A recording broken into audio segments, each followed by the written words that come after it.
खूब सारी धमकियां दी गई थी गवर्नमेंट के खिलाफ कि आपने अगर वक्फ अमेंडमेंट एक्ट को पास कर दिया तो। In the wake of the JPC report on the Waqf Amendment Bill, which will be tabled in the current session of लेकिन मुझे लगता है कि गवर्नमेंट फिलहाल इस फिलॉसफी में विश्वास रखती है। Run from it. Destiny still arrives. तो कल डंके की चोट पर इंडियन गवर्नमेंट ने वक्फ अमेंडमेंट बिल को लोकसभा में पास कर दिया। बेट द्वारका के 2 द्वीपों पर दावा ठोक दिया है। क्या भगवान कृष्ण से पहले इस्लाम धर्म आ गया था क्या? माइनॉरिटीज कानून को स्वीकार नहीं करेगी। क्या धमकाना चाहते हो भाई? संसद का कानून है, सबको स्वीकार करना पड़ेगा। पूरी दुनिया में कोई मुस्लिम कंट्री भी ऐसा नहीं है जिसने कि वक्फ को इस तरह का अधिकार दिया हुआ है। और कमाल की बात तो ये है कि इस बिल को पास होने के बाद हमको ये सीन देखने को मिल रहा है।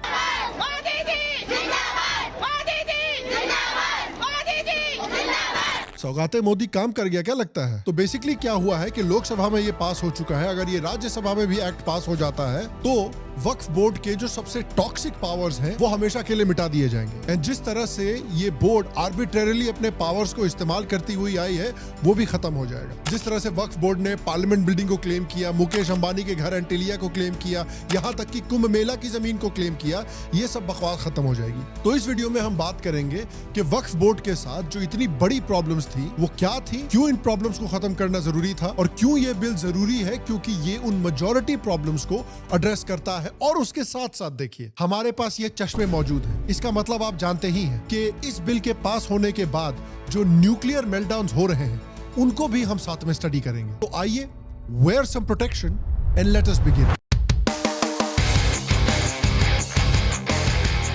हेलो और शाम शर्मा शो के इस एपिसोड में आपका बहुत बहुत स्वागत है। मैं हूं सेकुलरिज्म का सीईओ शाम शर्मा और आप सबको एक सेकंड प्रणाम। तो देखिए, वक्फ बोर्ड की ये जो दादागिरी चल रही थी इतने सालों से, उसको खत्म करने की सबसे पहली पहल की गई थी अगस्त 2024 में, जब यूनियन माइनॉरिटी अफेयर्स मिनिस्टर ने लोकसभा में वक्फ अमेंडमेंट बिल को इंट्रोड्यूस किया था। बिल की मेजर डिटेल्स थी कि वक्फ एक्ट 1923 को रिवोक किया जाएगा और वक्फ एक्ट 1995 का स्ट्रक्चर ऑल्टर किया जाएगा और 44 टोटल अमेंडमेंट्स इंट्रोड्यूस किए गए थे इसमें। अब देखिए, वक्फ एक्ट 1995 के साथ प्रॉब्लम यह है कि उसने वक्फ बोर्ड को काफी फार रीचिंग पावर्स दे रखी हैं, ऑलमोस्ट एक लेवल की अनकॉन्स्टिट्यूशनल पावर्स दे रखी है। तो इन पावर्स को रिड्यूस करने के लिए, वक्फ एक्ट के एक्टिविटीज को स्ट्रीमलाइन करने के लिए इस वक्फ अमेंडमेंट बिल को प्रपोज किया गया है। तो आइए इस बिल के बारे में बात करते हैं और देखते हैं कि क्या मेजर चेंजेस इंट्रोड्यूस किए गए हैं। तो इस बिल का नाम रखा गया है उम्मीद बिल, यानी unified management empowerment efficiency and development. ये बिल बेसिकली वक्फ एक्ट 1995 को अमेंड करने वाला है और वक्फ प्रॉपर्टीज के गवर्नेंस और मैनेजमेंट को स्ट्रीमलाइन करने वाला है।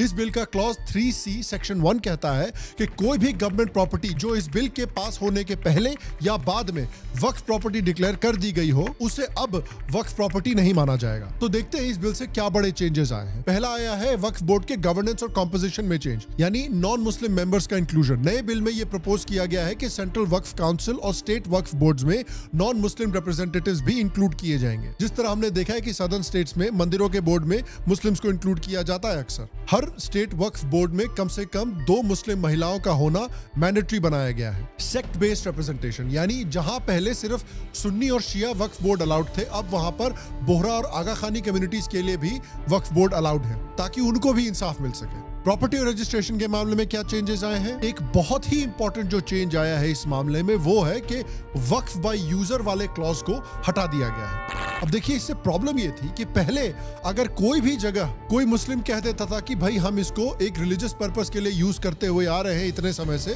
तो उसको आर्बिट्रेरली वक्फ प्रॉपर्टी डिक्लेयर कर दी जाती थी।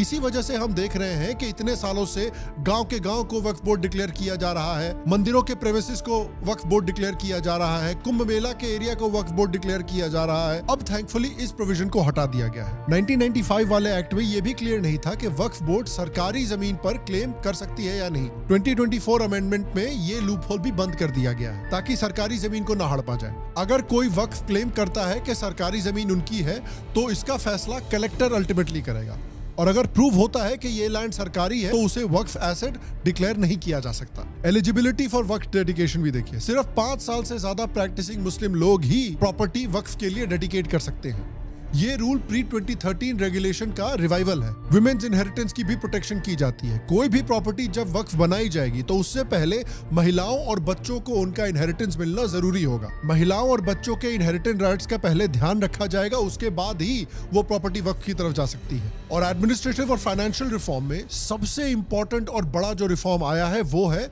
सेक्शन 40 का रिमूवल। ये थी बहुत बड़े फसाद की जड़, क्योंकि पहले सेक्शन 40 के अकॉर्डिंग वक्फ बोर्ड के पास ये पावर थी कि किसी भी प्रॉपर्टी को ये वक्फ लैंड डिक्लेयर कर सकते थे, और अब ये प्रोविजन हटा दिया गया है, विच मींस कि वक्फ बोर्ड का यूनिलैटरल पावर जो है जमीन हड़पने का वो खत्म कर दिया गया है। बेसिकली क्या हुआ था कि 1995 में जब बाबरी मस्जिद टूटी थी इस समय के आसपास, तो मुस्लिम कम्युनिटी से बार्गेनिंग करने के लिए कांग्रेस की जो गवर्नमेंट थी उन्होंने वक्फ बोर्ड एक्ट को बदल दिया था और वक्फ बोर्ड को बेसिकली जमीन हड़पने के अनलिमिटेड राइट्स दे दिए थे। वहां पर सेक्शन 40 ऐड कर दिया गया था, जिसके according the Waqf can unilaterally decide एक पर्टिकुलर प्रॉपर्टी वक्फ प्रॉपर्टी है या नहीं बाय कंडक्टिंग एन इंक्वायरी। अब ये इंक्वायरी कोई ट्रांसपेरेंट तरीके से की नहीं जाती है, ये इंटरनल इंक्वायरी होती है, जिसके बाद डिक्लेयर कर दिया जाता है कि हाँ भाई ये जमीन वक्फ प्रॉपर्टी है और इसको हड़प लिया जाता है। और इसके आप शॉकिंग फिगर्स देखिए कि किस तरह से प्रॉपर्टी हड़पी गई है भारत में।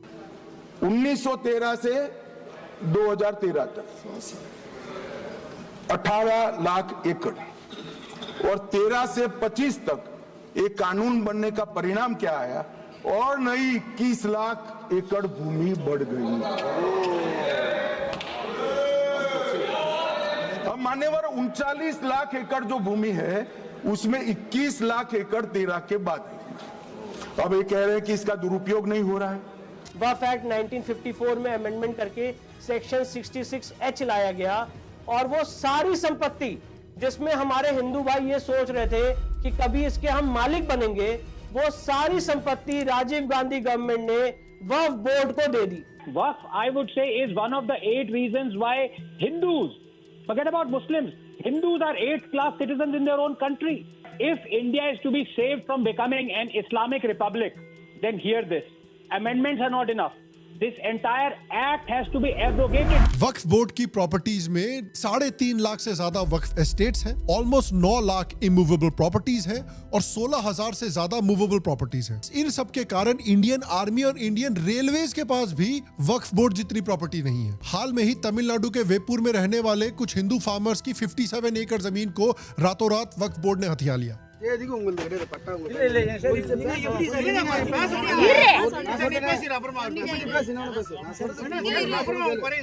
நேத்தோ முன்னத்தோ ஒரு காலத்துல யார் பேர்ல இருந்துச்சோ தெரியாது, அது யாருன்னு உங்க பேர்ல அவங்க பேர்ல யாரும் தெரியாது.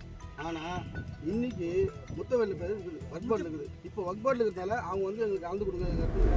दिल्ली में कांग्रेस ने वक्फ बोर्ड को रातों रात 123 प्रॉपर्टीज हैंडओवर कर दी। To find that their land, ancestral land, has been claimed by the Waqf board because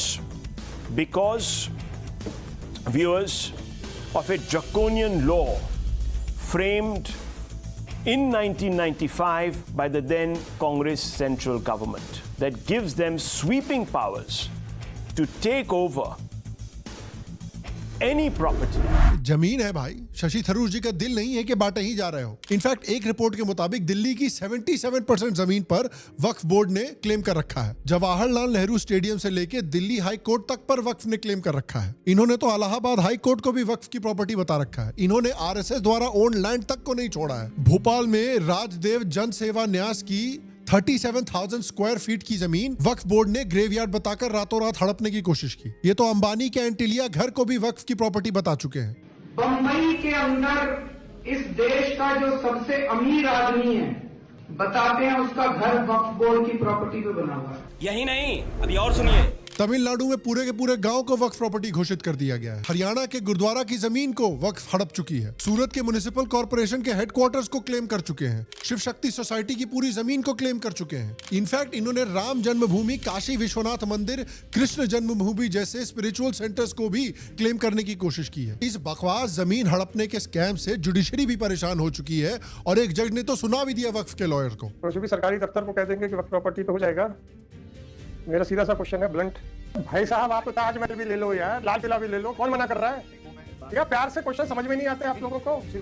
किसी के, अरे ऑनरेबल कोर्ट में छोड़ो, किसी की भी प्रॉपर्टी को आप प्रॉपर्टी डिक्लेयर कर सकते हो। टेल मी सेक्शन 5 में नोटिफिकेशन होगा, फलाना होगा, पूरे भारत में वक्फ प्रॉपर्टी डिक्लेयर कर दो देन। और जज बेचारे तो मजाक कर रहे थे ताजमहल के बारे में, लेकिन लॉयर जो माइकल जॉर्डन वाला मीम है ना कि आई टुक दैट पर्सनली, वो वाला मीम अपना लिया और बेसिकली ताजमहल, लाल किला, कुतुब मीनार और ना जाने कितने पर ओनरशिप जाहिर करने लगे। बोलने लगे कि ताजमहल तो वक्फ बोर्ड की प्रॉपर्टी है क्योंकि उसकी ओनरशिप शाहजहां के पास है। अब इस पे सुप्रीम कोर्ट ने वक्फ बोर्ड से कहा कि अगर आपके पास प्रूफ है कि यह शाहजहां की ओनरशिप है तो जाइए उनके सिग्नेचर लेके आइए। बेट द्वारका में इन्होंने 2 आइलैंड्स को क्लेम किया हुआ है, महाकुंभ की जमीन को क्लेम किया हुआ है, वो महाकुंभ जो इस्लाम से भी पुराना है। तो थैंकफुली अब अगर जमीन हड़पनी है तो कागज दिखाने पड़ेंगे, कागज नहीं दिखाएंगे वाला स्कैम अब नहीं चलेगा। सर्वे प्रोसेस में भी बदलाव आया है इस बिल की वजह से। अब वक्फ लैंड का सर्वे एक डिस्ट्रिक्ट कलेक्टर करेगा स्टेट के रेवेन्यू लॉस के हिसाब से। पहले ये काम सर्वे कमिश्नर्स करते थे, अब उनकी जगह कलेक्टर्स करेंगे। फाइनेंशियल मैनेजमेंट और ट्रांसपेरेंसी के भी चेंजेस आए हैं। वक्फ बोर्ड को मैंडेटरी कॉन्ट्रीब्यूशन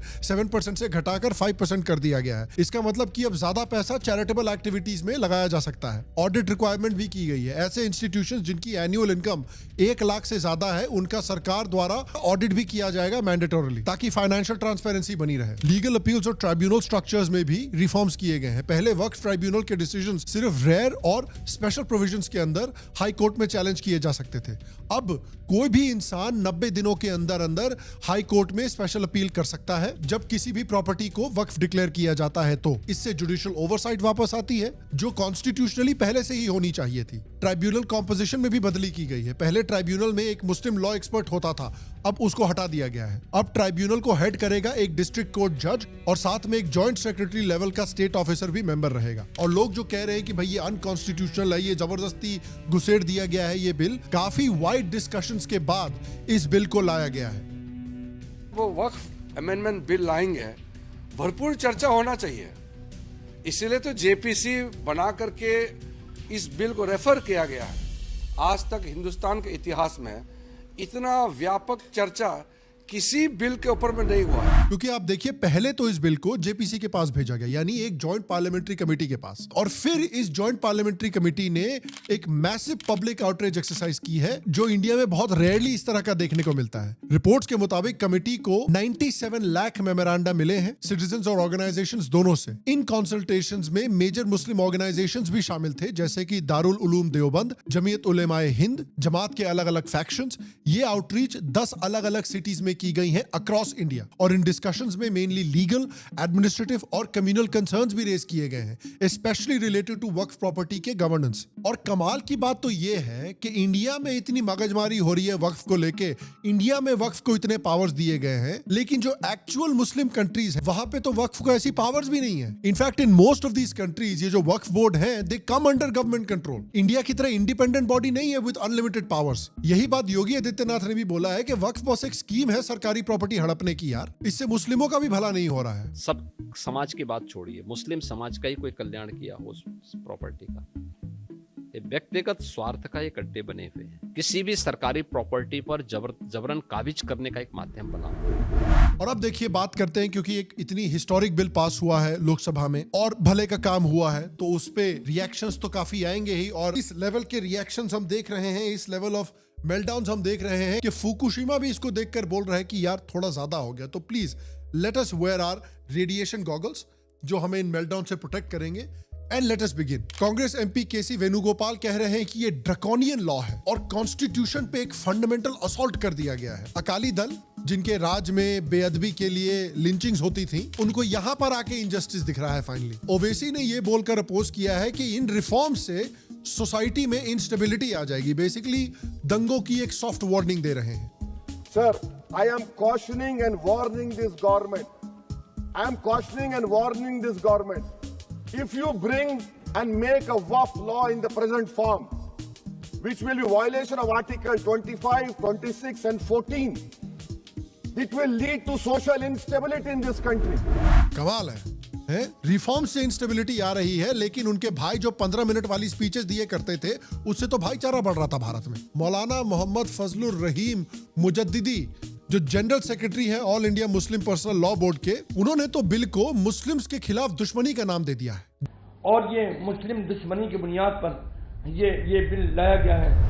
जज्बात में आके वक्फ के एक चेयरपर्सन ने अपने ही ऑर्गेनाइजेशन की पोल खोल दी है। टूट के अड्डे बन गए हैं वक्फ बोर्ड। देश की आजादी से लेके आज तक वक्त के अध्यक्ष चोर, वक्त के मुतवल्ली चोर, वक्त के अधिकारी चोर, सब चोर। तो अभी तक तो आप भी चेयरमैन थे। मैं बोल रहा हूँ, मैं थे नहीं, मैं हूँ। आपने भी किया क्या ये सब काम? लकी अली पता नहीं क्यों उड़ता हुआ तीर ले रहे हैं पिछवाड़े में, कह रहे हैं कि वक्फ की प्रॉपर्टी भाई इस्लाम की प्रॉपर्टी है, इस पे कोई हाथ नहीं लगा सकता। अरे आप अपनी 7वीं बीवी संभालिए ना यार, कंट्रोल। क्रिश्चियन एमपीज जो हैं भारत के, वो केरला के बिशप्स को कह रहे हैं कि भाई वक्फ बोर्ड में जो अमेंडमेंट्स हो रहे हैं उनको अपोज करना चाहिए बिशप्स को। इसके बावजूद कि केरला में क्रिश्चियन प्रॉपर्टीज को वक्फ बोर्ड हथिया रही है। क्रिश्चियन कम्युनिटी इतने सालों से हल्ला मचा रही है कि उनके खिलाफ लव जिहाद के अटैक्स हो रहे हैं, उनकी कम्युनिटी की लड़कियों की रिलीजियस टारगेटिंग की जा रही है। कमाल है यार, अपने पैर पे कुल्हाड़ी मारना सुना था, लेकिन ये लोग साले एंटीलिया की छत से कुल्हाड़ी के ऊपर खुद ही कूद रहे हैं। और कमाल की बात तो ये, द फनी पार्ट इज कि ये जो वक्फ बोर्ड का अमेंडमेंट है, इसके लिए सो कॉल्ड सेक्युलर पार्टीज ने भी डिमांड की थी, लालू यादव ने मांगा था।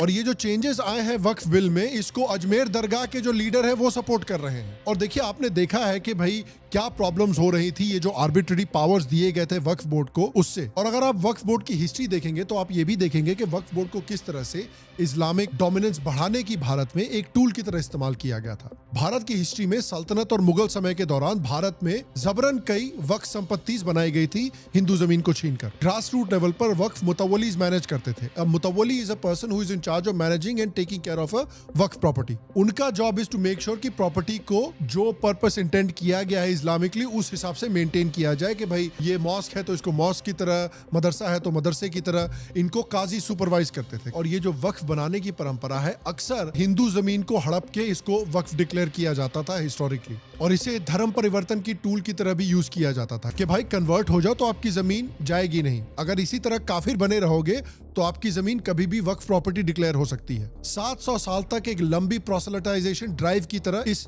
वक्फ प्रॉपर्टी के सिस्टम को इस्तेमाल किया गया है। इसमें सूफीज ने बहुत इंपॉर्टेंट रोल प्ले किया था। टॉमस आर्नल्ड ने सूफीज को नॉन मुस्लिम्स के लिए इस्लामिक मिशनरीज बताया है। इसमें दिखाया गया है कि सूफीज को किस तरह से जो सुल्तान हैं वो बड़ी बड़ी जमीन वक्फ के नाम पर दे दिया करते थे। और रिचर्ड ईटन ने इस प्रोसेस को चिटागोंग और सिलहेट का उदाहरण के थ्रू समझाया है कि वहां पर इन पीरों को जमीन दे दी जाती थी और उससे इनके पास खूब पावर आता था, खूब इन्फ्लुएंस आता था, हिंदुओं की जमीन छीन ली जाती थी और फिर हिंदुओं के ऊपर कन्वर्ट होने का प्रेशर डाला जाता था। और किस तरह फिर वहां बहुत रेडिकल तरीके से डेमोग्राफिक चेंज होता था। हालांकि मुस्लिम रूल के डाउनफॉल के बाद वक्फ की ये पॉलिसी कुछ हद तक स्लो हो गई थी, क्योंकि ब्रिटिशर्स ने वक्फ पे एक नेगेटिव अप्रोच रखा था इनिशियली। हालांकि इसके बाद ब्रिटिश एम्पायर ने मुसलमान वक्फ वैलिडेटिंग एक्ट 1913 पास किया, जो कई वक्फ अल औलाद को वैलिड बनाता था। लेकिन धीरे धीरे फिर क्या हुआ कि मॉन्टेग्यू चेम्सफोर्ड रिफॉर्म्स जो आए थे 1919 में, उसके बाद इंडिया में कम्युनल टेंशन बढ़ने लगी। कांग्रेस, मुस्लिम लीग और ब्रिटिश ने पॉलिटिकल सपोर्ट पाने के लिए मुस्लिम कम्युनिटी को अपीज करना शुरू कर दिया। इस कंपटीशन ने कम्पिटिटिव एथनिक बिडिंग को जन्म दिया, जहां हर एक पार्टी, चाहे कांग्रेस हो या मुस्लिम लीग हो या अंग्रेज हो, वो मुस्लिम पॉपुलेशन को अपनी तरफ करने की कोशिश कर रही थी। और इसने भारत में अपीजमेंट पॉलिटिक्स को जन्म दिया। इसमें वोट जीतने के लिए अलग अलग मुस्लिम्स को कंसेशंस देने शुरू कर दिए और इसका नतीजा कई वक्फ एक्ट्स के रूप में निकला, जैसे बिहार एंड ओडिशा मुसलमान वक्फ एक्ट 1926, बंगाल वक्फ एक्ट 1934, बॉम्बे मुसलमान वक्फ एक्ट 1935, यूनाइटेड प्रोविंसेस मुस्लिम वक्फ एक्ट 1936 एक्सेट्रा। तो प्रॉब्लम शुरू होती है वहां से, लेकिन 1995 में जो वक्फ बोर्ड का असली इंसिडियस पर्पस था उसको कांग्रेस सरकार ने फुल टर्बो चार्ज कर दिया। आर्टिकल 40 इंट्रोड्यूस किया गया, जिसका डिटेल हम पहले ही दे चुके हैं कि किस तरह से आर्टिकल 40 की वजह से आर्बिट्रेरिली वक्फ बोर्ड किसी भी जमीन को हड़प सकती थी। और इंडिपेंडेंस के बाद भी वक्फ सिस्टम का इस्तेमाल इस्लामिक पावर को एक्सटेंड करने के लिए किया गया है, लोगों पर प्रेशर डालने के लिए, इस्लामिक फाइनेंशियल और लैंड पावर को इंप्रूव करने के लिए। तो हम फाइनली कि इस तरह से जो एक इम्बैलेंस चल रहा है भारत में रिलीजन्स को लेके, आप देखिए एक तरफ पर हिंदू मंदिर हैं जो गवर्नमेंट के कंट्रोल में आते हैं, हिंदू मंदिरों का जो पैसा है वो गवर्नमेंट्स किसी भी रीजन से मंदिरों से निकाल के अपने लिए इस्तेमाल कर सकते हैं। और दूसरी तरफ आपको वक्फ बोर्ड जैसे ऑर्गेनाइजेशंस हैं जो कितनी भी जमीन भारत में हड़प सकते हैं विदाउट एनी रोक टोक, without any government oversight, without any constitutional oversight. तो ये एक क्लियर इम्बैलेंस है एंड आई एम हैप्पी कि ये जो बिल पास हुआ है लोकसभा में, उससे ये जो इम्बैलेंस है वो एटलीस्ट थोड़ा सा एड्रेस किया गया है। इनफैक्ट ये वक्फ बोर्ड का जो सिस्टम है, इससे नॉन मुस्लिम्स को क्या, मुस्लिम कम्युनिटीज का भी भला नहीं हो रहा था। पिछले साल दिसंबर में कर्नाटका वक्फ बोर्ड ने 11,000 से ज्यादा किसानों की जमीन रातों रात वक्फ बोर्ड को दे दी और अलेजेडली डॉक्यूमेंट्स भी फॉर्ज कर दिए। And let's begin with a shocking expose here on India Today on the alleged Waqf land loot in Karnataka. 1,500 acres of land that's allegedly been snatched away by the Waqf Board. Believe it or not, these farmers whose land has been taken were kept in the dark, their land records forged, and the Waqf Board name was inserted overnight in land records. We've got the papers. और problem ये थी कि इन किसानों में 80% से ज्यादा farmers मुसलमान थे। एंड देखिए, ये जो वक्फ एक्ट पास हुआ है लोकसभा में, क्या इसने वक्फ बोर्ड से रिलेटेड जो भी नेगेटिव पॉइंट्स हैं उन सबको एड्रेस किया है? नहीं, क्लियरली नॉट, जैसा कि आप इस वीडियो में देख सकते हैं। That still in this amendment bill it is not clear that the Waqf Act 1995 will not apply to non-Muslims. The Waqf Act 1995 will not apply to properties of ASI. The Waqf Act 1995 will not apply to properties of societies which are registered under the Societies Registration Act. The Waqf Act will not apply to the properties which are registered under the Trust Act 1882. So these are certain lacunas which are there in the present amendment bill. But काफी हद तक वक्फ board के जो powers हैं उनको restrain किया गया है और वक्फ बोर्ड को अब सरकारी ओवरसाइट के अंदर लाया गया है। एंड अनडिनायबली ये एक पॉजिटिव स्टेप है। और कुछ लोग ऐसे भी हैं भारत में जो कहते हैं कि भाई ये जो सरकार है इसके होठों पे सावरकर है लेकिन स्पाइन में गांधी जी है, यानी बोलते बड़ी बड़ी बातें हैं लेकिन इनके कुछ करने की बस की नहीं है। कोएलिशन गवर्नमेंट में इनसे कुछ होगा नहीं। तो ये जो डेवलपमेंट हुई है, ये जो एक्ट पास हुआ है, ये होपफुली गवर्नमेंट की तरफ से एक सॉलिड जवाब है इनके लिए। और मैं आपसे पूछना चाहता हूं कि ये जो वक्फ अमेंडमेंट बिल पास हुआ है लोकसभा में, राज्यसभा में इंट्रोड्यूस होने जा रहा है, आर यू हैप्पी इसमें जो चेंजेस आए हैं? क्या आपको लगता है कि इसमें और भी बड़े बड़े चेंजेस आने चाहिए थे? क्या आपको लगता है कि ये राज्यसभा में पास होगा? क्या आप सपोर्ट करते हैं इस बिल को? नीचे कमेंट सेक्शन में मुझे जरूर बताएं। बाकी अगर आप गाइस हमको YouTube के एल्गोरिदम की डिक्टेटरशिप से बचाना चाहते हैं, डिमोनेटाइजेशन जिस तरह से हमारे लाइन में कंटेंट को किया जाता है YouTube के थ्रू, उससे बचाना चाहते हैं, अगर आप चाहते हैं कि हम फाइनेंशियली इंडिपेंडेंट रहें और ज्यादा से ज्यादा लोगों के सामने अपने शो को लेकर जाएं, तो प्लीज हमको Patreon पे या YouTube पर एक मेंबर बन के जरूर सपोर्ट करें। मैं आपसे अगले एपिसोड में मिलूंगा और तब तक स्वस्थ रहें, सुखी रहें, फिर मिलेंगे। और आप सबको एक सेक्युलर प्रणाम।